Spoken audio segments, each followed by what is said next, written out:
joined now by John Ransford, Chief Executive of the Local Government Group.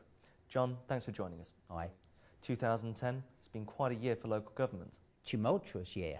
We always expected it to be. This was going to be a defining general election in May, and so it proved. Massive challenge on public finances, and we knew local government was going to have to take its part of that. But also a time of opportunity. And I end the year thinking the opportunities outweigh everything else. How different do you think local government looks now at the end of 2010 compared to at the end of 2009?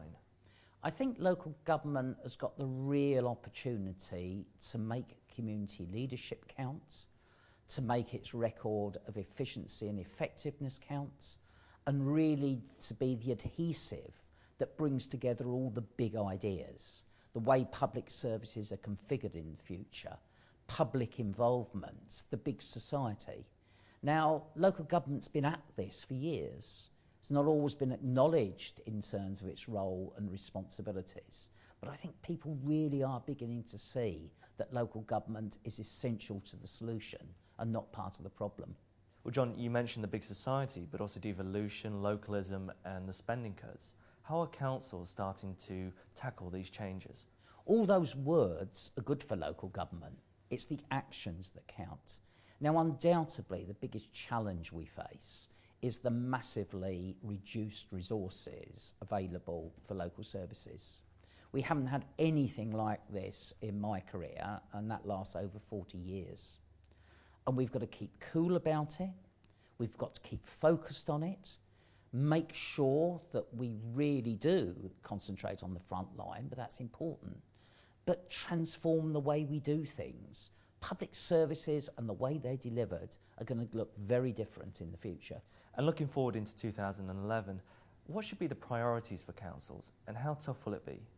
Priorities for the councils are delivering on the things that we say we want as a nation.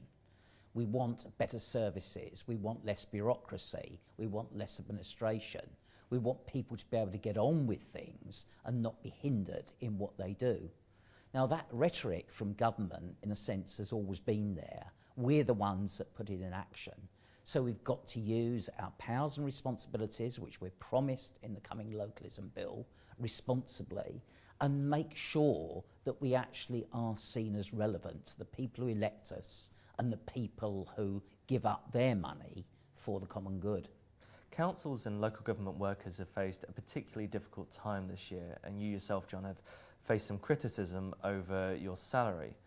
How do you think people in local authorities are feeling right now, and what can managers do to motivate their workforce? It is very difficult. I mean, we're in the second year now of a real restriction on local government remuneration. Senior officers do get paid a lot of money, but there are far less of them doing very complicated jobs. And of course, we're used to being in the public eye. We're used to having the spotlight on us. That's not always easy. But what we really need to concentrate on is what we do with people's resources, how they're spent, how they add value to what happens in the community. And if we can break through on that, people have a greater understanding of how their money is used. How can councils ensure they're still delivering quality services and reassure residents who are concerned about cuts? It's a continuous loop. We need to do the best we can in providing services. We need to listen to the people who use them and pay for them. That needs to influence the way in which we deliver, and nothing stands still. Society is changing, and the way we provide services is changing too. The old ways only work if they're proven, so we don't throw away the past, but we do transform the way we do things. And John, what are the LGA's top priorities for 2011? Oh, that's absolutely clear. We add national added value. The LGA group is only relevant if we can do things for councils that they can't do for themselves. Now, for the first time, we've set a series of priorities which councils themselves have defined. So, strengthening the local economy, making sure that we're more accountable, making sure we use our workforce better. Those are some of the things that councils have said to us we need to do more effectively on their behalf. And we will. And I'm happy to be accountable to our members for the subscriptions we take from them and from the money that's invested in them to show that they get real additional value for what we're doing. And do you think that things are going to be better this time next year, or is it going to be a slower, longer recovery? Oh, things will be better. They'll be massively challenging.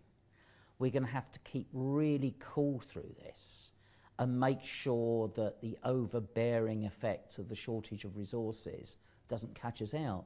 But remember, local government's been getting more efficient all the time. We have been using our money more effectively over many years, and we need to continue that. And we need to take the opportunities we're being given, because they're very real, and actually prove we can do things better. And when we do, that's obviously better for local residents and citizens, but it's better for our staff too, because they see reward for what they do and the essential nature of what they give to their friends and neighbours. John, thanks for joining us. Thank you.